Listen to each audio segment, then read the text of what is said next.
NASA launches the last of America's deep space probes. In a freak mishap, Ranger 3 and its pilot, Captain William Buck Rogers, are blown out of their trajectory into an orbit which freezes his life support systems and returns Buck Rogers to Earth 500 years later.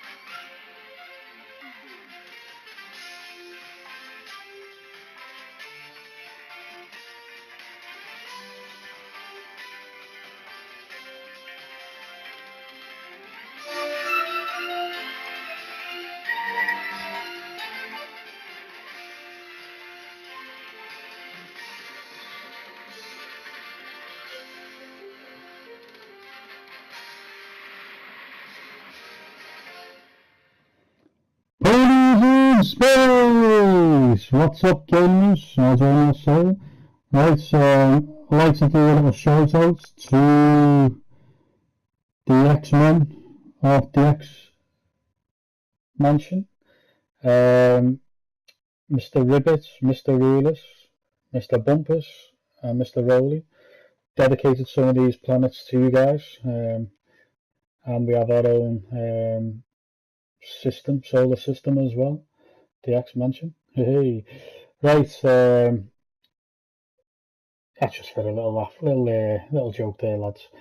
If I've missed any of you guys out, don't worry, I'll be adding you guys too, so don't feel left out. It's nothing personal. Right, No Man's Sky. You guys, my fellow Xbots, are probably wondering what I'm thinking on No Man's Sky, as I've been hyping this game up and defending it for ages. Right, does it live up to the hype? Yes and no. Right, the game itself, really I wasn't too sure what to expect. Personally, I thought the planets would look completely different. There'd be loads to do on the planets, but it's basically just different skins, same things on each planet. But saying that, there's something quite rewarding and fun that pulls you back in. This game is about grinding, collecting resources, trading with aliens, searching planets, looking for ancient relics and hidden gems and stuff like that, and stuff for your spaceships and stuff like that. But there's something quite fulfilling about it, which just gives you that one more, a little bit longer, let's see what's on this planet. Right, this planet here, I think, is Mr. Ribbit's planet, if I'm right. And this is probably one of the nicest planets I've been on. I think I've been on about 6 planets so far. I haven't travelled too far into the centre. I'm probably going to go the opposite way, try and go to outer space rather than inner space. See if there's any secrets that way. Oops. But yeah, graphically, the game isn't going to win any awards.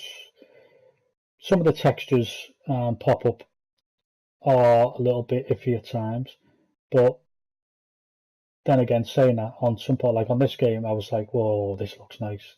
This is a water planet with water, and you know, for an indie game, a small team, I think it's 12 guys, Hello Games, who made this. It's a good game. You know, you gotta take that into account as well. The main selling point of this game is the sheer scale and size. The size is phenomenal. I don't think I've ever come across a game as vast and as big as this game. The first time when you start off, obviously you've probably seen in all the numerous amounts of videos, you've crash landed, you've got to harvest all the resources to replenish your ship, and then you can fly off. But the first time you sort of leave the planet and go into space, it's sort of, whoa, where do you go from here? There's a few planets scattered around your solar system, but then you need to upgrade your hyperdrive so you can go hyperspace to another system. Hello Games did say there was no loan screens, which technically is a bit of a lie, because when you go into hyperspace, there's like you're going through like a yellow warp tunnel, and that lasts for about 60 seconds or less, maybe. That's when you go into the next solar system. So that is technically a loading screen. And then obviously fly around space a bit. There's all meteorites in space. The pop-up in space, the meteorite is pretty poor. I haven't come across any, and I've got to stop saying say it all the time. So I always keep saying I don't have a script and just doing this top of my head. But I haven't come across any space battles yet. I've seen a few ships flying around. I haven't come across any planets that have been discovered by other players yet. So I don't know how easy or how hard that is going to be, because apparently all of us start off in the same galaxy or universe, whatever. But I haven't come across any players yet, and there's probably millions of people playing this game. The price of the game, I think Sony and Hello Games are cash grabbing on this game. Personally, I think this game would have been better at a £30 price point. That may be $40. I'm not too sure what the conversion rate is for States. £50 or $60, whatever, seems a little bit steep, maybe, for some. Me personally, I don't mind paying, because I have wanted this game for that, and I am enjoying it. I don't know how long it's going to keep me entertained, but at the moment I can't keep off it. Like, I got it last night, midnight, didn't go to bed till 4 o'clock, up again at 9 o'clock. First thing I done was coffee, back on it till about 12 o'clock. So it has gripped me, really.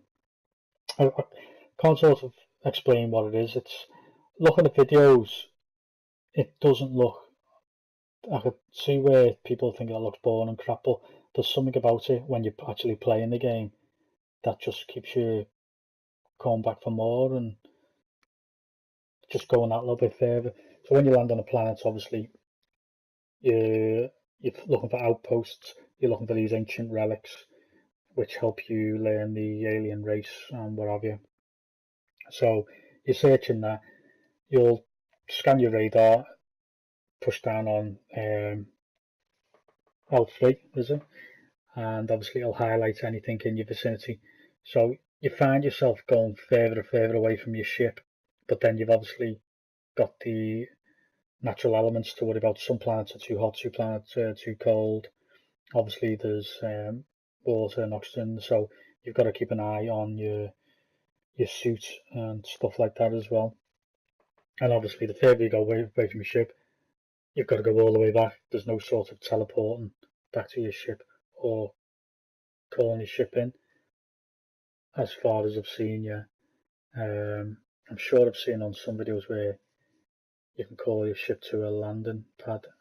I may be wrong there though. But yeah, I can see why this game won't be for quite a lot of gamers out there. I'd say this game is for the gamers who probably like games like, this is a stretch this, but probably games like World of Warcraft, Minecraft, what other games is there? I'm trying to think of other games and not similar sort of thing. Is it Elite Dangerous, is it? Now, I played the Elite Dangerous and been having a little bit of back and forth with my old friend Martin there. Hello Martin, in the X-Mansion. And he loves Elite Dangerous or whatever it's called. I couldn't get into it. I played on the Xbox One, and just that game, I don't know what it is. I just got bored of it. Didn't grip me, and the same way this game has. And technically, it's probably a similar style of game, but the thing with this game is because you can get out your ship and you can actually explore.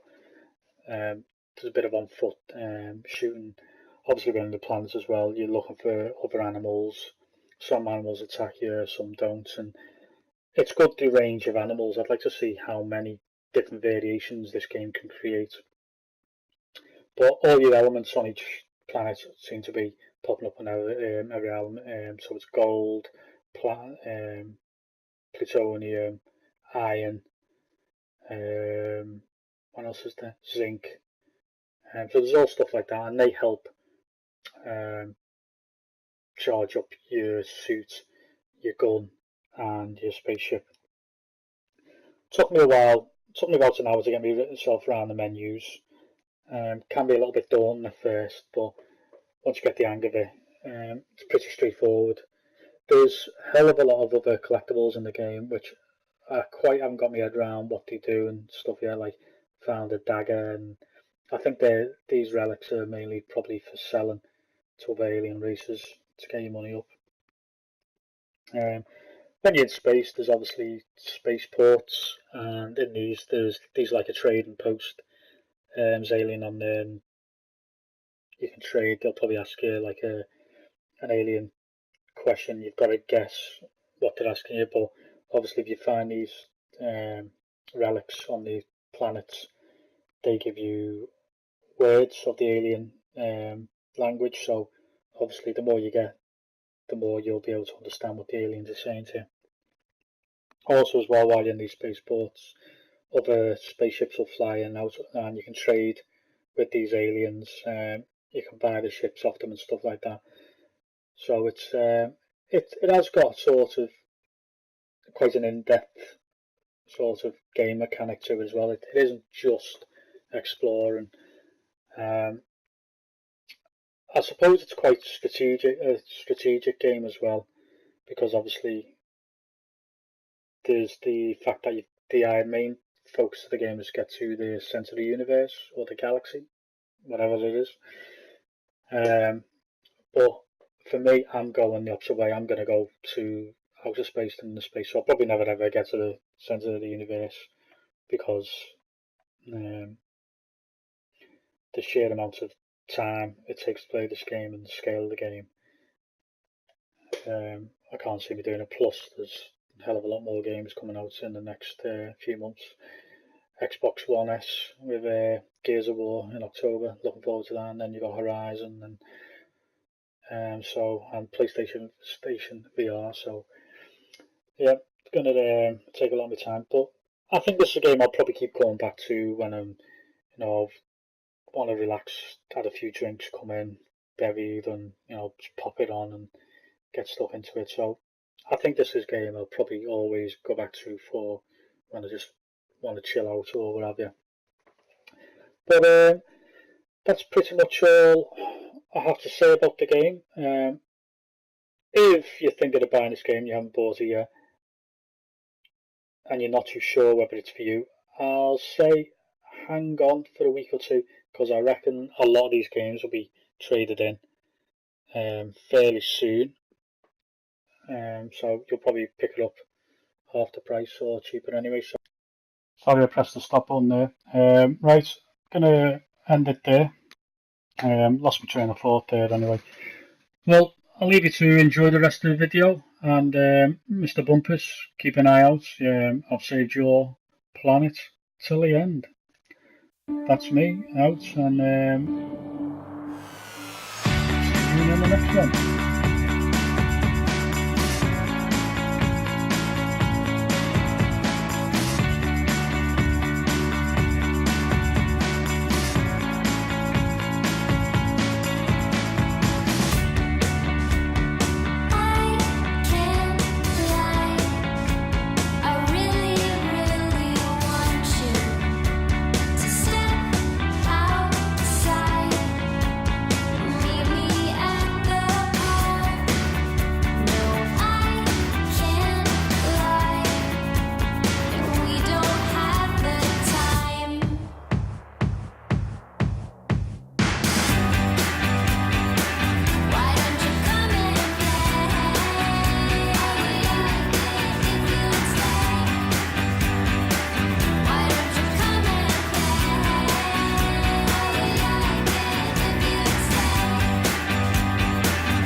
just you.